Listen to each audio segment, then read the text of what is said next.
महाकुंभ में सब कुछ अच्छे से चल रहा था कि इसी बीच एक दुखद हादसा हुआ, भगदड़ मची और 30 के करीब आधिकारिक मौतों की पुष्टि की गई है, जबकि अनाधिकारिक सूत्र जो है वो 40 से 45 मौतें मानते हैं। सैकड़ों की तादाद में लोग घायल हो चुके हैं। इन मौतों के लिए कौन जिम्मेदार है, कैसे भगदड़ मची, इसको लेकर प्रतिष्ठित समाचार पत्र भास्कर ने एक इन्वेस्टिगेशन किया है और उस इन्वेस्टिगेशन में और उस रिपोर्ट में 5 लोगों को विशेष रूप से इसके लिए जिम्मेदार माना है। कौन है ये लोग और क्या गलती हुई, इस रिपोर्ट को यहाँ पर प्रस्तुत करने के साथ ही मेरा अपना वक्तव्य भी इसमें रखूँगा। एक अफसर ने कहा कि भीड़ बढ़ने लगी है, उठो भगदड़ मचने वाली है। दूसरे ने पुल बंद कर दिए। ये भास्कर की रिपोर्ट है। 28 जनवरी देर रात करीब 1:30 बजे प्रयागराज के संगम नोज इलाके में भगदड़ मच गई। प्रशासन के मुताबिक 30, जबकि स्वतंत्र मीडिया रिपोर्ट्स के मुताबिक 35 से 40 लोगों की मौत हुई है। 29 जनवरी की दोपहर शाही स्नान जो है मौनी अमावस्या के दिन वो हो गया, किंतु अभी भी सवाल है कि 40 मौतों के लिए जवाबदेह कौन है। मीडिया की जो छानबीन है उसमें जो रिपोर्ट सामने आई है उसके मुताबिक ये भगदड़ अकेली गलती नहीं है। बीते 2 दिनों से लगातार कुछ न कुछ गलतियां हो रही थी, जिसकी परिणति इन मौतों में हुई, जिसके कारण 30, 35, 40 लोगों को जान गंवानी पड़ी। साल भर इस महाकुंभ की तैयारियां चली। तकरीबन 7,535 करोड़ रुपए खर्च करने के बाद भी अगर महाकुंभ के इंतजाम सवालों के घेरे में है तो यह यूपी प्रशासन की बड़ी फेलियर है। ये भगदड़ मेले की जिम्मेदारी संभाल रहे 5 अफसरों की अनदेखी या गलत फैसलों का नतीजा थी, ऐसी रिपोर्ट में सामने आ रही है। पहले जिम्मेदार जो है मेला अधिकारी हैं विजय किरण आनंद, ऐसा माना जा रहा है और कहा जा रहा है कि मेले में करीबन 1.5 करोड़ से अधिक लोग पहुंच चुके थे मौनी अमावस्या के दिन स्नान के लिए। पांटून जो पुल थी उन पर भीड़ थी। मेलाधिकारी विजय किरण आनंद की ओर से एक वायरलेस मैसेज आया और भीड़ का मूवमेंट रोक दिया गया। पांटून ब्रिज 7 को अचानक बंद कर दिया गया।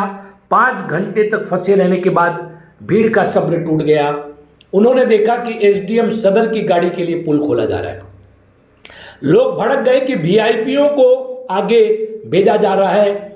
एसडीएम की गाड़ी पर हमला हुआ, अफसरों से धक्का मुक्की हुई। भीड़ का गुस्सा बढ़ता देख पांटून ब्रिज 13, 14, 15 को खोल दिया गया। हालांकि ऐसे कई वीडियो सामने आए जिसमें वीआईपी मूवमेंट की वजह से कई किलोमीटर पैदल चलने की शिकायतें नजर आ रही है। इस दौरान देश के गृह मंत्री अमित शाह का भी दौरा हुआ, वो भी पूजा करते हुए नजर आए। और इनके अलावा जो है बाबा रामदेव, अरुणाचल प्रदेश के गृह मंत्री मामा नातुंग, किरण रिजिजू, मिलिंद सोमन, अरुण गोविल, अमेरिकी रॉक बैंड कोल्ड प्ले के स्टार क्रिस मार्टिन और कई वीआईपी जो है उनके मूवमेंट के कारण रास्ते बंद कर दिए गए। आम लोगों को कई किलोमीटर पैदल चलने पर मजबूर होना पड़ा।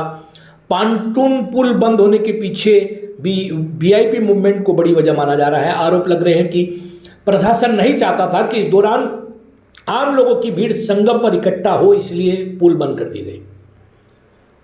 मेला अधिकारी विजय आनंद को बढ़ती भीड़ का अंदाजा था, लेकिन उन्होंने गलत फैसला लिया। 27 जनवरी से ही मौनी अमावस्या के ट्रायल के तौर पर पांटून पुल बंद करने के आदेश दे दिए गए थे। मीडिया की छानबीन में सामने आया है कि कुल 30 पांटून पुल है, लेकिन 27-28 को ज़्यादातर पुल बंद रहे। 27 जनवरी को सिर्फ पुल नंबर 13, 14, 15 चालू थे। 28 जनवरी को पुल नंबर 13, 14, 15, 17, 18, 19, 22 यानी सिर्फ 7 पुल चालू थे। 29 को मौनी अमावस्या के मद्देनजर पुल नंबर 1, 2, 13, 14, 15, 17, 18, 19, 22 यानी कुल 9 पुलों को खोला गया। 27-28 को ज़्यादातर पुल बंद होने से एक ही जगह भीड़ इकट्ठा हो गई, जो लोग संगम की तरफ थे, और अखाड़े की तरफ जाने के लिए लोगों को काफ़ी घूम कर आना पड़ा। इसलिए बड़ी संख्या में लोग मौनी अमावस्या के स्नान के लिए संगम नोच पर ही रुके हुए थे। अगर सभी पांटून ब्रिज खुले होते तो श्रद्धालु आसानी से एक जगह से दूसरी जगह जा सकते थे और भीड़ से जो है खतरा नहीं होता, भीड़ मेले के बाहर चली जाती। जो लोग सोए थे यही ज़्यादातर भीड़ में कुचले गए। इसके लिए जिम्मेदारी जो तय है उसमें 2 नंबर में राजेश द्विवेदी का है, जो एसएसपी मेला है। संगम नोज इलाके में भीड़ न बढ़ने देने की अहम जिम्मेदारी एसएसपी राजेश द्विवेदी की थी। इसके अलावा मौनी अमावस्या पर अमृत स्नान के दौरान साधुओं को स्नान कराने का इंतजाम भी इन्हीं की जिम्मे था। 28 जनवरी को देर रात हुई भगदड़ के 2 कारण सामने आया। पहला, नोच पर भीड़ जमा होती गई, फिर बड़ी संख्या में लोग बैरिकेडिंग के बगल में ही सो गए।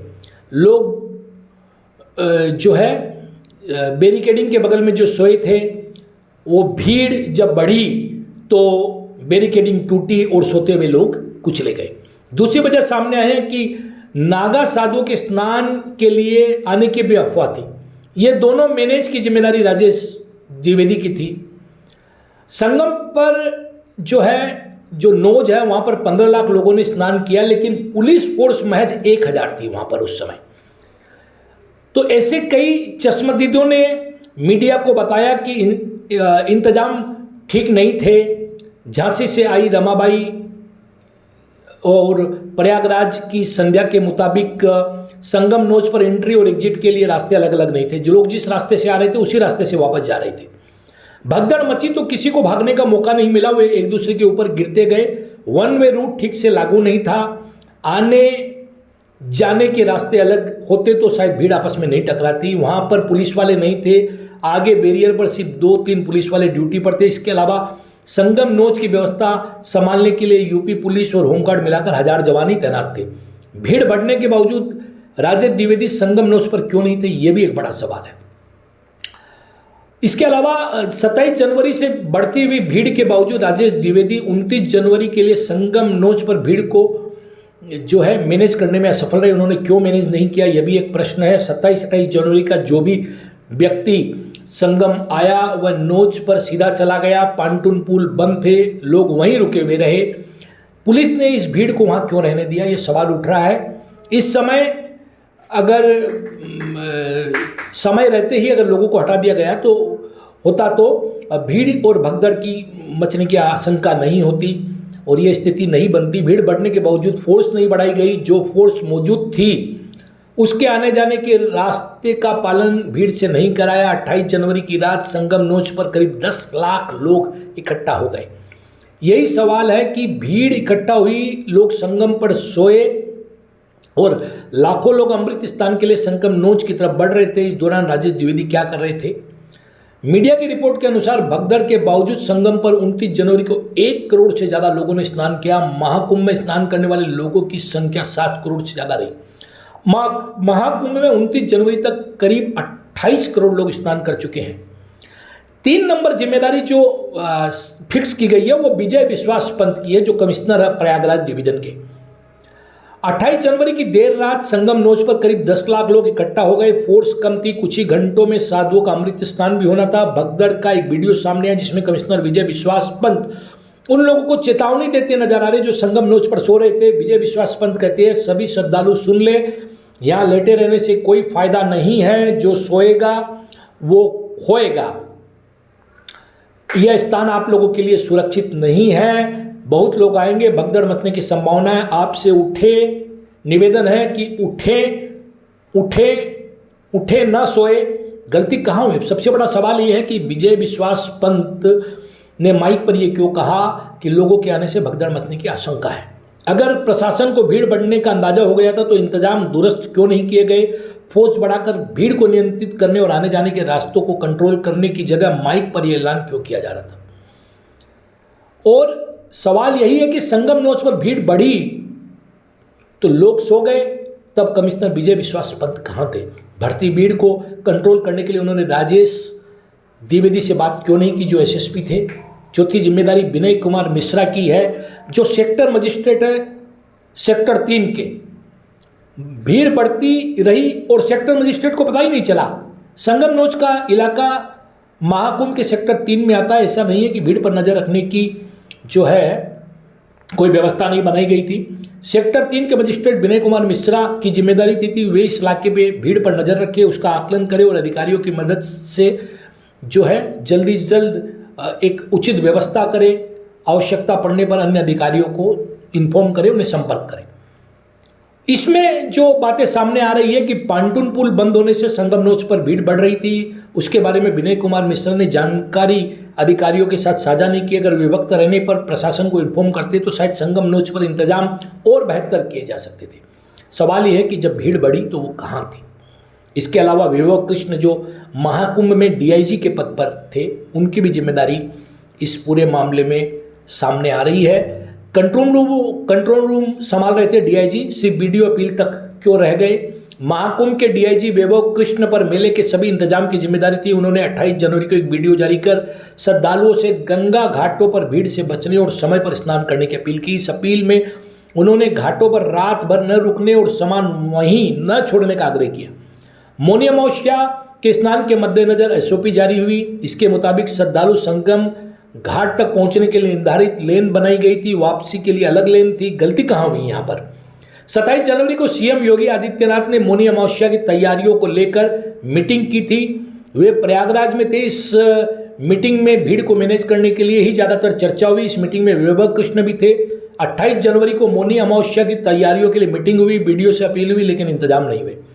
छानबीन में यह भी सामने आया कि आने जाने की लेन ठीक से नहीं चल रही थी, नहीं भीड़ को संगम नोच पर इकट्ठा होने से और सोने से रोका गया। मौनी अमावस्या जैसे मौके पर तो कंट्रोल रूम को और सतर्क होना चाहिए था। कंट्रोल रूम के जिम्मेदार खुद डीआईजी वैभव कृष्ण है। ऐसे में सवाल उठ रहा है कि उनकी नज़र संगम नोच पर बढ़ती भीड़ और सोते हुए लोग कैसे छूट गए। भगदड़ मचने के बाद कंट्रोल रूम ने काफ़ी अच्छी भूमिका निभाई और 5 मिनट में एम्बुलेंस मौके पर पहुंच गई।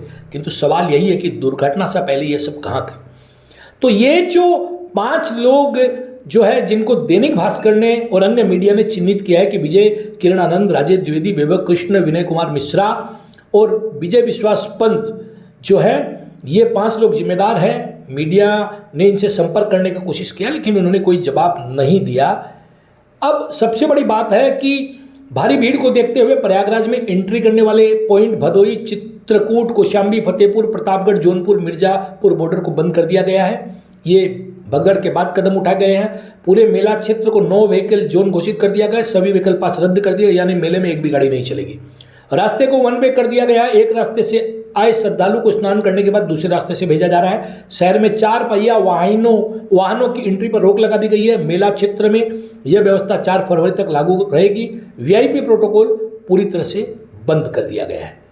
तो ये जो है सबसे बड़ी बात यही है कि ये जो भगदड़ मची है, जिनमें इन 5 लोगों की महत्वपूर्ण जिम्मेदारी थी और ये 5 लोग कहीं ना कहीं गाफिलती का जो है शिकार हुए हैं। इन लोगों की लापरवाही कहीं ना कहीं रही है या ये आत्मसंतुष्ट हो गए अपने इंतजामात से। जबकि इतनी बड़ी भीड़, इतने बड़े तादाद में जब लोग आए हैं तो 24/7 चुस्त दरस्त इनको रहने की जरूरत थी। अब देखने की बात है कि इसमें जांच का आदेश योगी आदित्यनाथ ने दिया है और उनकी जांच में क्या निकलता है और कैसे अकाउंटेबिलिटी तय होती है। इन 35-40 मौतों के लिए अकाउंटेबिलिटी तय करने की जरूरत अब योगी सरकार की है। देखते रहिए नॉर्थ ईस्ट तक, सब्सक्राइब करना ना भूलें। धन्यवाद। वंदे मातरम। जय अयोध्या, जय महाकुंभ।